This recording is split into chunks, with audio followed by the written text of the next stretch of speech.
Jean-Jacques Schull, Telex numéro 1, Gallimard, 1976. Mais comment diable, demandai-je, pouvez-vous remuer une manche vide? Une manche vide? Oui, une manche vide. C'est vide? Mais, s'écria Huckster, tandis qu'il était ainsi penché, ce n'est pas un homme, ce sont que des vêtements sans corps. H. G. Wells, L'homme invisible. Ce n'est pas ton genre, tout ça. J'essaie de ne pas avoir de genre, même pas le masculin, et surtout pas le singulier.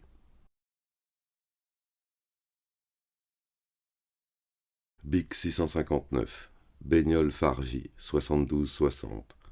Papeterie France 44-50, Olivetti 170, Néogravure 11-90, Navarre 110, Imprimerie Langue 21-50, Hachette 151. Au départ, le personnage est vide. C'est une voix, un habit qui se transforme. Un avant-bras, mais surtout pas de nom. Ses attributs, qui varieront au cours du livre, seront habillés par diverses identités différentes. Ce sont les accessoires qui sont les fils conducteurs. Par exemple, un masque de gaz est tour à tour emprunté par des chirurgiens, des fédayines, des bouchers. Je pars des accessoires, ce sont les héros de ce livre. Surtout, il y a l'habit Siaps, un film, vu ou non, un grand hôtel. Les accessoires ont donc le rôle principal. Les personnages les habitent un moment, puis disparaissent pour certains, réapparaître plus tard. Les figures mythiques qui parsèment ce livre, que ce livre parsème, ne sont pas des personnages, ce sont des lieux, des systèmes de relais, où l'autre poursuit l'aventure de l'un, des signes neutres et vides. Ici, je pointe des zéros. Certains mots ou locutions jouent aussi ce rôle de héros que viennent utiliser un instant des hommes, de zéro. Cette figure vide qui se remplit et se revide aussitôt. Posez dès le début les accessoires principaux qui domineront. Une voix, un habit, un grand hôtel, un film, une silhouette au buste en arrière riant, la figure évanescente et obsédante comme un spectre de Lénine, etc. À la fin, à nouveau, tout cela reste vide, une suite de mots. C'est le principe des énigmes policières. France Soir, 11-7-74, 2 points. Une perruque de femme, une chaussure de toile marron, une paire de gants. Ce sont les seuls indices dont disposent les enquêteurs de la police judiciaire de Montpellier pour retrouver les 3 meurtriers. Fin de citation. La police, entre autres méthodes, utilise son fichier et met dans ses vêtements toute une série de personnes. Et il y a des fois, cas non résolus, où ces habits restent vides. Des suspects sont venus à la police judiciaire, les ont passés un moment, les ont portés un moment, puis sont repartis. Peut-être aussi auront-ils prononcé quelques mots, tous les mêmes et plusieurs fois de suite. Faites 10 pas sur le côté droit et retournez-vous. À la façon des essais que l'on fait faire aux postulants de cinéma. Avancez, reculez, avancez, recommencez, assis, debout, assis, debout, assis, debout, reculez, tournez-vous. À la suivante, avancez, assis, comptez jusqu'à 10 et retournez-vous. 1, 2, 3, 4, 5, 6, 7, 8, 9, 10. Principe aussi du jeu de l'homme en noir, proposé par François l'été dernier, et dans lequel il s'agissait de donner une identité, parmi 6 ou 7 célébrités, à ce qui n'était qu'une forme vide, une silhouette en ombre chinoise. Il y aura donc un certain nombre d'accessoires et de personnages que les mots emprunteront. Louise Brooks, Twiggy, Eddie Merckx, une tenue imaginée par Elsa Schiaparelli et comprenant un tailleur, un foulard, une voilette, un chapeau, une silhouette au buste renversé en arrière et tenant le bras à l'horizontale prolongé par un long fume-cigarette. Le mythe obsédant et évanescent de Lénine. L'hôtel Ritz, place Vendôme à Paris. Une main électronique artificielle. Un rire en anglais. Un film en mauvais état, post-synchronisé en français et projeté dans des conditions défectueuses.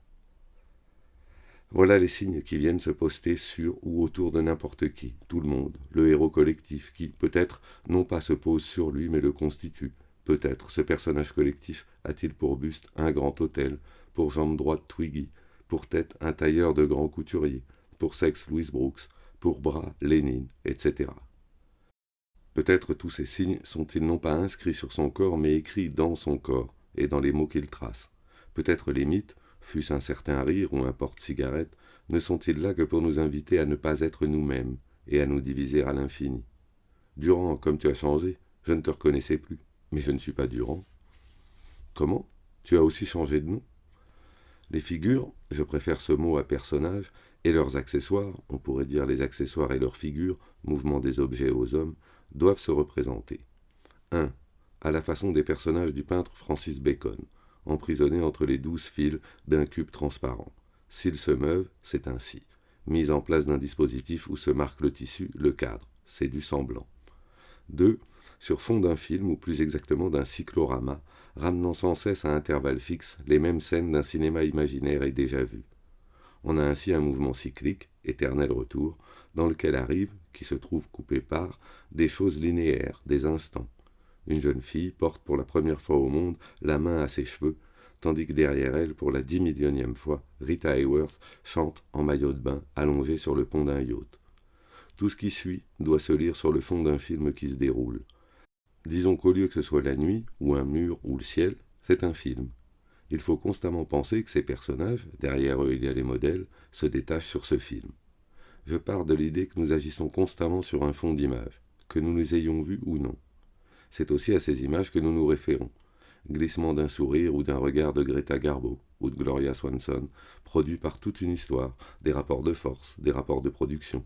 Regard, sourire ne sont pas innocents, sur des inconnus qui le copient, le portent, le transforment, le déplacent, le renvoient à leur tour sur une nouvelle image star, mouvement sans fin. Il y a des dynasties d'un sourire ou d'un mouvement d'épaule. 3. Au petit angle. Enfin, j'ai écrit les cyclos en songeant au cinéma du metteur en scène allemand Werner Schröter et en particulier à Neurasia, qui reprend 40 ans après ce cinéma pervers et scientifique comme à Berlin dont parlait Paul Morand, et le lance plus loin. 10, 9, 8, 7, 6, 5, 4, 3, 2, 1, 0. Il n'y a qu'un Ritz au monde, comme le Ritz de Paris, situé au centre de la capitale, sur la place Vendôme. Ses chambres et suites, entièrement rénovées et climatisées, vous font connaître le luxe dans le confort. In all the bedrooms and sitting rooms, the keynote is elegance. Nous vous invitons à découvrir en quelques images ce fabuleux palace.